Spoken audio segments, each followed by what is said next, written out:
Hello all, welcome to KNACK study. KNACK studyல இன்னைக்கு கிளாஸ்ல என்ன டாபிக் பார்க்க போறோம்னு பார்த்தீங்கன்னா Preamble of the Constitution உடைய கிளாஸ் 3 தான் இன்னைக்கு பார்க்க போறோம். கிளாஸ் 2ல நம்ம என்ன பார்த்தோம்? Significance of the Preamble பார்த்தோம். அது மட்டும் இல்லாம வேற என்னெல்லாம் பார்த்தோம்? Liberty, Equality and Fraternity அப்படின்னா என்னன்றது பார்த்தோம். லிபர்ட்டில freedom of thought, expression, belief, faith and worship இதெல்லாம் பார்த்தோம்.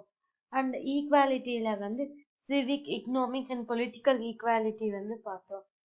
அதுக்கப்புறமா fraternity, brotherhood அதை பத்தியும் பார்த்தோம். இன்னைக்கு கிளாஸ்ல என்ன பார்க்க போறோம்னு பார்த்தீங்கன்னா அதோடைய கண்டினியூவேஷனா என்ன பார்க்க போறோம்னா நம்ம லாஸ்ட் கிளாஸ்ல 2 கேஸ் பார்த்தோம். என்ன பெருபாரி அண்ட் யூனியன் கேஸ் 1960. அதுல என்ன சொன்னாங்க? Preamble not a part of the constitution சொல்லியிருந்தாங்க.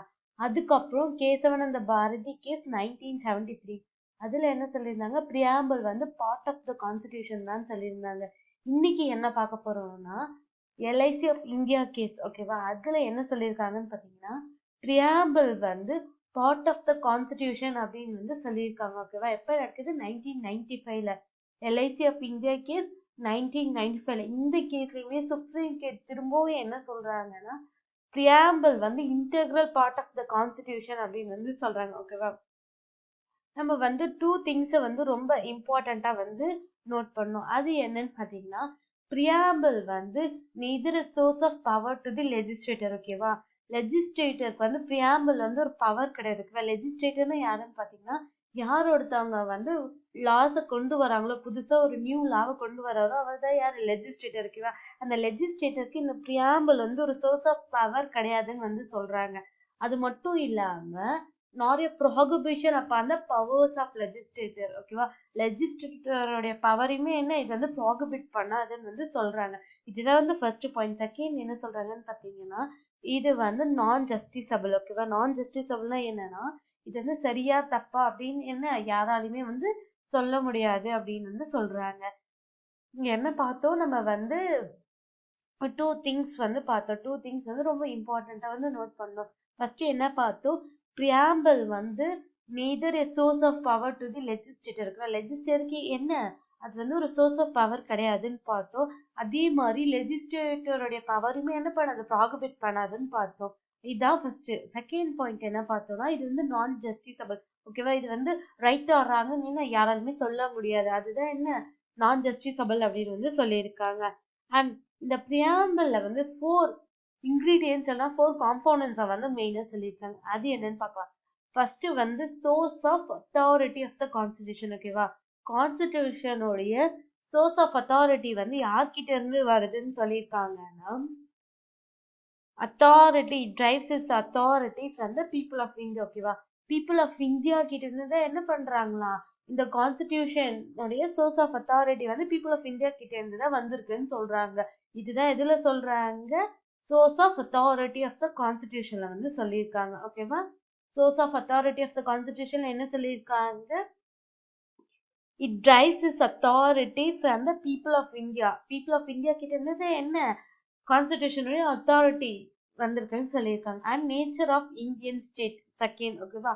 நேச்சர் ஆஃப் இந்தியன் ஸ்டேட்ல என்ன சொல்றாங்கன்னு பாத்தீங்கன்னா இந்தியா என்ன ஒரு sovereign, socialist, secular, democratic and republic பாலிட்டின்னு சொல்லியிருக்காங்க, ஓகே? நம்ம என்ன ஒரு இண்டிபெண்டன்ட் ஸ்டேட் அப்படின்றத சொல்றாங்க. State of nature of Indian state, ஓகேவா? அதுல என்ன சொல்றாங்கன்னு பாத்தீங்கன்னா நம்ம என்ன ஒரு sovereign, socialist, secular, democratic and republic polity இது எல்லாத்தையும் என்ன பண்ணோம்? நம்ம கிளாஸ் 1ல இதோட எக்ஸ்பிளனேஷன்லாம் பார்த்தோம். அதுதான் என்ன சொல்றாங்க? நேச்சர் ஆஃப் இந்தியன் ஸ்டேட்னு சொல்றாங்க. அடுத்து என்ன சொல்றாங்கன்னு பாத்தீங்கன்னா அப்ஜெக்டிவ்ஸ் ஆஃப் த கான்ஸ்டிடியூஷன், ஓகேவா? அப்ஜெக்டிவ்ஸ்ல என்னெல்லாம் இன்க்ளூட் ஆகும் பாத்தீங்கன்னா justice, liberty, equality and fraternity as the objectives, ஓகேவா? என்ன justice, liberty, equality and fraternity இது எல்லாமே என்ன objectives of the constitution சொல்றாங்க, ஓகேவா?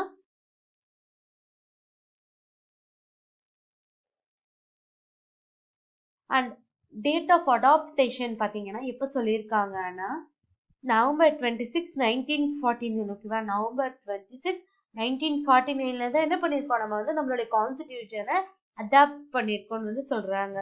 அதுதான் என்ன, date of adaptation of the constitution. ஓகேவா? இப்ப நம்ம என்ன பார்த்தோம்னா வந்து preamble வந்து 4 ingredients or 4 components வந்து சொல்லுது. அது என்னன்னா source of authority of the constitution.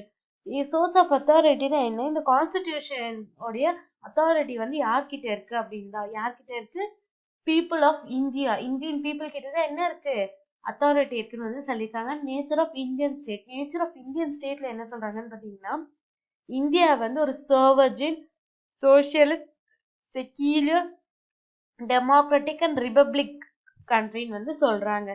இதான் செகண்ட் பார்த்தோம். அடுத்து வந்து அப்ஜெக்டிவ்ஸ் ஆஃப் த கான்ஸ்டிடியூஷன். அப்ஜெக்டிவ்ஸ்ல என்னெல்லாம் ஸ்பெசிஃபை பண்ணியிருக்காங்கன்னு பார்த்தீங்கன்னா, justice, liberty, equality and fraternity. ஓகேவா? இதுதான் வந்து அப்ஜெக்டிவ்ஸ்ல வந்து ஸ்பெசிஃபை பண்ணியிருக்காங்க. அண்ட் அடுத்து date of adaptation of the constitution எப்போ, நவம்பர் 26, 1949. ஓகேவா? இதோட என்ன, நம்மளோட preamble வந்து கம்ப்ளீட் ஆகுது. ஓகேவா? அண்ட் நம்ம ஃபர்ஸ்ட் கிளாஸ்ல இருந்து இன்னைக்கு இந்த தேர்ட் கிளாஸ் வரைக்கும் preamble என்னெல்லாம் பார்த்தோன்றத ஒரு ரீகால் பண்ணலாம். ஃபர்ஸ்ட் வந்து preamble வந்து எங்க இருந்து ஆரிஜினேட் ஆச்சு, லாட்டின் வேர்ட் preambulus. ஓகேவா? அதுல இருந்து தான் வந்தது. அண்ட் இது யார் ஃபர்ஸ்ட் யூஸ் பண்ணாங்க, American constitution. And Nehru pass பண்ண அப்ஜெக்டிவ் ரெசல்யூஷன்ல இருந்து என்ன வந்துச்சு, கான்ஸ்டிடியூஷன். அந்த கான்ஸ்டிடியூஷன்ல இருந்து என்ன பண்றாங்க, preamble வந்து கொண்டு வர்றாங்க. அண்ட் preambleோட ஒரிஜினல் டெக்ஸ்ட்டை வந்து பார்த்தோம். அண்ட் அதுல இருக்கக்கூடிய அந்த 9 keywords வந்து பார்த்தோம். என்ன, sovereign, socialist, secular, democratic, republic, justice, liberty, equality, fraternity, இது எல்லாத்தையுமே, இன்டெகிரிட்டி, இது எல்லாத்தையுமே வந்து நம்ம பார்த்தோம். ஓகேவா? இதுதான் வந்து அதுல சொல்லி இருக்கக்கூடிய கீவேர்ட்ஸ். அந்த கீவேர்ட்ஸ் உடைய எக்ஸ்பிளனேஷன் எல்லாத்தையுமே பார்த்தோம். இதுதான் என்ன, preamble of the constitution. ஓகேவா? இது வந்து நீங்க வந்து ரொம்ப பெருசாலாம் யோசிக்க வேண்டாம். preamble of the constitution என்ன, நான் என்னெல்லாம் சொல்லியிருக்கணும் அது எல்லாத்தையுமே வந்து ஒரு ஷார்ட் கீயா நீங்க எழுதி வச்சுட்டு அதை ப்ரிப்பேர் பண்ணீங்கனாலே உங்க எக்ஸாமுக்கு வந்து ரொம்ப யூஸ்ஃபுல்லா இருக்கும். அண்ட் நெக்ஸ்ட் கிளாஸ்ல வந்து நம்ம அடுத்த டாபிக் வந்து பார்க்கலாம். ஓகே, ஸோ என்னோட டீச்சிங் வந்து உங்களுக்கு பிடிச்சிருந்ததுன்னா லைக் பண்ணுங்க, கமெண்ட் பண்ணுங்க, ஷேர் பண்ணுங்க, and don't forget to subscribe. Thank you all.